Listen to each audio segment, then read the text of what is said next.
The Hindu से लिया हुआ टॉपिक है दोस्तों। टॉपिक है प्रधानमंत्री Modi inaugurates first greenfield airport in Arunachal Pradesh.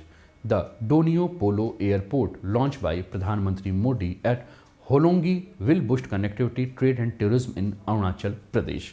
ठीक है ना। तो द हिंदू से लिया हुआ ये न्यूज़ जो कि आपके स्क्रीन पर आपको देखने को मिल रहा है, इस पर हम लोग क्या करते हैं, चर्चा करते हैं। ठीक है कि न्यूज़ क्या है। और क्लासेस पसंद आ रही होंगी तो चैनल को सब्सक्राइब करके बेल आइकन दबा दीजिएगा और अपने मित्रों के साथ जो है क्लासेस के लिंक को शेयर भी कर दीजिएगा। लेकिन इस टॉपिक को समझने से पहले हम लोग देखते हैं कि आयोग इस पर क्या प्रश्न बना सकता है, और उस प्रश्न को पहले हम लोग देख लें और उसके बाद फिर इसके टॉपिक को डिस्कस करते हैं।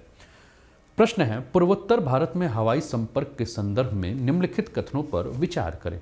With reference to air connectivity in North East India consider the following statement. सभी 8 पूर्वोत्तर राज्यों की राजधानियों में हवाई अड्डे हैं। All the 8 north eastern state Capitals have airport. दूसरा है, अरुणाचल प्रदेश में डोनी पोलो हवाई अड्डा पूर्वोत्तर भारत का पहला ग्रीनफील्ड हवाई अड्डा है। Donyi Polo airport in Arunachal Pradesh is the first greenfield airport in North East India. निम्नलिखित कथनों में से कौन से कथन सही हैं? Which of the statement given above is are correct. और ये आपके सामने जो है वो ऑप्शन देखने को मिल रहा है, आपको बताना है राइट आंसर क्या है। ठीक है, चलिए आप देख रहे हैं कि भारत के प्रधानमंत्री मोदी साहब जो हैं वो अरुणाचल के प्रदेश के जो चीफ मिनिस्टर हैं पेमा खांडू उनके साथ जो हैं वो इनाग्रेशन में जो डोनी पोलो एयरपोर्ट है, अभी हम थोड़ी देर में देखे रहेंगे, ईटानगर में, ये दोनों सब क्या कर रहे हैं, वहाँ की जनता का जो है वो अभिवादन कर रहे हैं। और प्रधानमंत्री साहब जो है वो अरुणाचल की वेशभूषा में जो है इन्होंने वेशभूषा को जो है वो धारण कर रखा है। ठीक है ना। तो जैसा कि मैंने आपको बताया कि भारत के प्रधानमंत्री मोदी साहब जो हैं वो अरुणाचल के में जो है वो ग्रीनफील्ड हवाई अड्डे, जो कि ईटानगर में आपका ये हवाई अड्डा है, और आपके स्क्रीन पर अब देखें ये डोनी पोलो हवाई अड्डा ईटानगर जो है वो आपको देखने को मिल रहा है। ईटानगर में ये हवाई अड्डा है, और डोनी पोलो हवाई अड्डे के साथ सभी 8 पूर्वोत्तर राज्यों की राजधानियों में अब हवाई अड्डे होंगे, ऐसा कहा गया है। और ये अरुणाचल प्रदेश का तीसरा ऑपरेशनल एयरपोर्ट है। ऑपरेशनल एयरपोर्ट मतलब कि यहाँ से जो है अब जहाजें उतरेंगी और जहाजें जो है मतलब टेक ऑफ करेंगी और लैंडिंग करेंगे। हवाई अड्डे का नाम जो है वो अरुणाचल प्रदेश के समृद्ध सांस्कृतिक विरासत डोनी और पोलो। अब आपके दिमाग में होगा कि सर ये डोनी और पोलो का अर्थ क्या होता है। तो दोस्तों डोनी का अर्थ होता है सूर्य, और पोलो का अर्थ होता है चंद्रमा। ध्यान रखिएगा, डोनी का अर्थ होता है क्या, सूर्य, और पोलो का अर्थ होता है चंद्रमा। तो अरुणाचल प्रदेश की संस्कृति है, अरुणाचल प्रदेश की सांस्कृतिक विरासत है कि वो सूर्य और चंद्रमा को जो है श्रद्धा अर्पित करते हैं। सूर्य और चंद्रमा के प्रति जो है वो एक स्वदेशी उनका जो है परंपरा है श्रद्धा अर्पित करने का। तो डोनी पोलो यानी कि सूर्य और चंद्रमा के नाम पर जो है वो इस हवाई अड्डे का जो है नाम रखा गया। पिछले 8 वर्षों में अगर हम बात करें दोस्तों, तो पिछले 8 वर्षों में पूर्वोत्तर भारत में बनने वाला ये 7वां हवाई अड्डा है आपका डोनी पोलो हवाई अड्डा।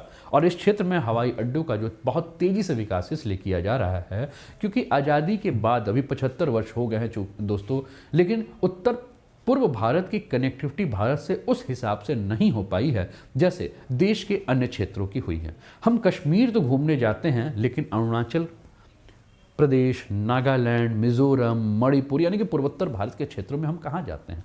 हमें कश्मीर में तो सब कुछ पता होता है, लेकिन हमारे उत्तर पूर्व भारत में क्या हो रहा है हमें नहीं पता होता है। हम रामेश्वरम या केरल की यात्रा पर या उड़ीसा की यात्रा पर या गुजरात की यात्रा में या उत्तर प्रदेश की यात्रा पे लोग पूरे देश से घूमने आते हैं, लेकिन नॉर्थ ईस्ट जो है वो कहीं ना कहीं अछूता है।